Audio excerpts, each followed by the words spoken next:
আজকের ভিডিওতে আপনারা দেখবেন গরম দুধের মধ্যে 4 পিস পাউরুটি দিয়ে একদমই নতুন ধরনের একটা রেসিপি।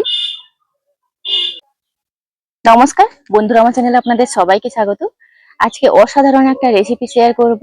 4 পিস পাউরুটি আর দুধ থাকলে কিন্তু আপনারা এত সুন্দর রেসিপিটি বানিয়ে নিতে পারবেন খুব কম সময়ের মধ্যে। গরম দুধের মধ্যে 4টে পাউরুটি দিয়ে অসাধারণ একটা রেসিপি আপনাদের সঙ্গে শেয়ার করব। আশা করছি খুবই ভালো লাগবে আর অসম্ভব সুন্দর খেতে লাগে। কিন্তু একটা কড়াই বসিয়ে দিলাম। এখানে আমি 500 দুধ নিয়ে নিচ্ছি।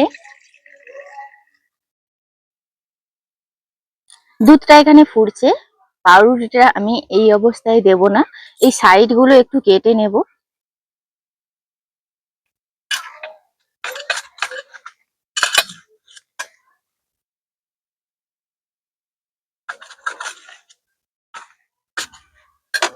এইভাবে টুকরো টুকরো করে নিয়েছি।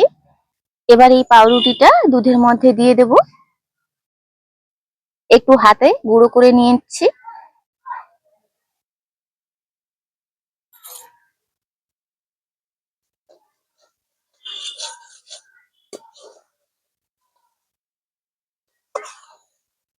এখানে আমি 3টে এলাচ থেতো করে নিয়েছি, এটা দিয়ে দিলাম।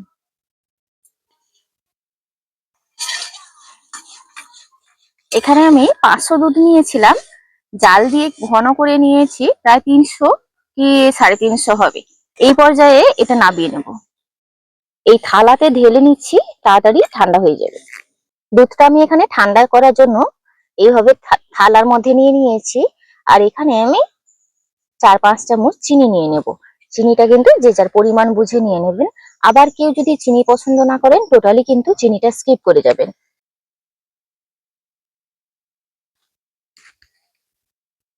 আমি এখানে শুধু চিনি নিলাম, আপনারা চিনিটাকে ক্যারামেল তৈরি করেও দিতে পারেন, সেক্ষেত্রে কোনো সমস্যা নেই। আজকে আমি যেহেতু চিনিটা ক্যারামেল করে দেব না, তার জন্য আমি গোটা চিনিটা নিয়েছি।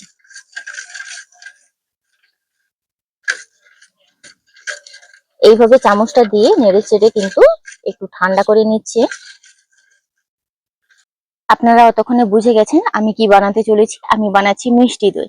তো আপনারা এখানে যদি ক্যারামেলটা ব্যবহার করেন, তাহলে কিন্তু কড়াইতে দুধটা জাল দেওয়ার আগে ক্যারামেলটা তৈরি করে নেবেন এবং ক্যারামেলের উপরে কিন্তু দুধটা জাল করে নেবেন। যেহেতু আমি এখানে সাদা সাদা মিষ্টি দই বানাবো, তার কারণে কিন্তু চিনিটা সরাসরি ব্যবহার করছি। এখানে দুধটাকে এইভাবে আঙুল ডোবানোর মতন কিন্তু ঠান্ডা করে নিয়েছি। খুব বেশি ঠান্ডাও নয় এবং খুব বেশি গরম নয়, এইভাবে আঙুলটা ডুবিয়ে রেখে সহ্য ক্ষমতা রাখার মতন করে কিন্তু দুধটাকে ঠান্ডা করতে হবে। এই পর্যায়ে আমি 1 চামচ শুধু টক দই নিয়ে নিচ্ছি, জল ঝরানো 1 চামচ টক দই। এখানে আপনারা চাইলে কিন্তু হ্যান্ড হুইস্ক দিয়ে খুব ভালোভাবে ফেটিয়ে নিতে পারেন। আমি এখানে একটা মিক্সি জার নিয়ে নেব। এই সমস্ত কিছু কিন্তু মিক্সি জারের মধ্যে নিয়ে নেব।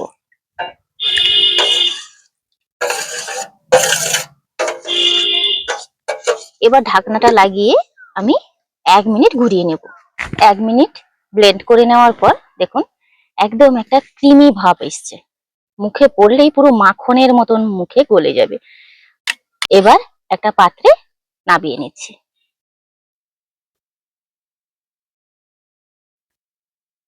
আগে থেকে কড়াইতে আমি একটা স্ট্যান্ড বসিয়ে জল দিয়ে রেখেছি কড়াইয়ের নিচে। এবার এটা আমি 10 মিনিট ভাপিয়ে নেব। ঢাকা দিয়ে দিলাম। 10 মিনিট পর আপনাদেরকে দেখাচ্ছি। 10 মিনিট এইভাবে ভাপিয়ে নিয়েছি, তো আপনাদেরকে দেখাই। পাউরুটি থাকার কারণে এরকম একটু ফুলে উঠবে, আবার কিন্তু ঠান্ডা হওয়ার সঙ্গে সঙ্গে লেবেলে চলে আসবে। আর এটা অনেকটাই কিন্তু শক্ত হয়ে গেছে, তো এই পর্যায়ে খুব সাবধানে নামিয়ে নেব। এই যে দেখুন একটা জেলির মতন হয়ে গেছে। তো এই পর্যায়ে আমি 2 ঘন্টা মতন বাইরে রেখে দেবো। আমি 1 ঘন্টা বাইরে রেখে ঠান্ডা করে 8 ঘন্টা ফ্রিজে রেখেছি। টোটাল 1.5 ঘন্টার পর ফিরে এসেছি আপনাদের কাছে। আপনাদেরকে দেখাই যে এটা কত সুন্দর হয়েছে। আর এটা তো অতি অবশ্যই একটু ঠান্ডা ঠান্ডা খেতে ভালো লাগে, তার জন্য আমি 8 ঘন্টা ফ্রিজে রেখে দিয়েছিলাম। দেখুন কত সুন্দরভাবে সেট হয়েছে। সাইড করলেও দেখুন কোনোভাবে কিন্তু পড়ে যাবে না, এত সুন্দর জমেছে। এবার একটা চামচ দিয়ে আপনাদেরকে দেখাই। এই যে দেখুন কত যে সুন্দর হয়েছে, আর এত অসম্ভব সুন্দর খেতে লাগে কি বলবো। এত সুন্দর জমেছে, আপনারা কিন্তু ছুরি দিয়ে কেটেও এটাকে পিস পিস করে খেতে পারবেন। আমি ছুরি দিয়ে আপনাদেরকে কেটে দেখাচ্ছি, ছোট ছোট পিস করে নিচ্ছি। আর খেতে কি বলবো, মানে ইনস্ট্যান্ট যেহেতু কম সময়ের মধ্যে বানানো হয়েছে, পুরো আইসক্রিমের মতন খেতে লাগে।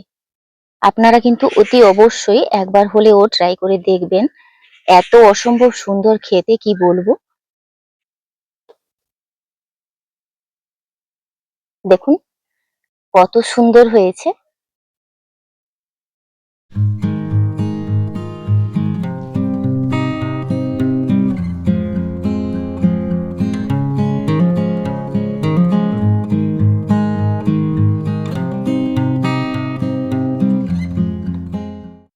এত অসম্ভব সুন্দর খেতে লাগে, আমি আর লোভ সামলাতে পারছি না, অল্প একটু খেয়ে নেব।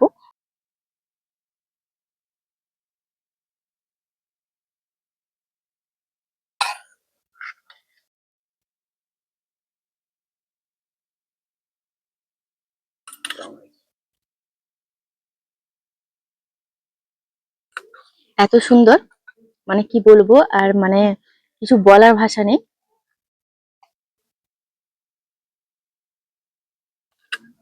পুরো আইসক্রিমের মতন খেতে লাগছে। আর এলাচটা দেওয়ার কারণে অসম্ভব সুন্দর একটা ফ্লেভার। আজকের ভিডিওটি এখানেই শেষ করছি। ভিডিওটি ভালো লাগলে লাইক শেয়ার কমেন্ট করবেন। আপনারা সবাই ভালো থাকবেন, সুস্থ থাকবেন, সাবধানে থাকবেন। দেখা হচ্ছে পরবর্তী একটা নতুন পর্বে।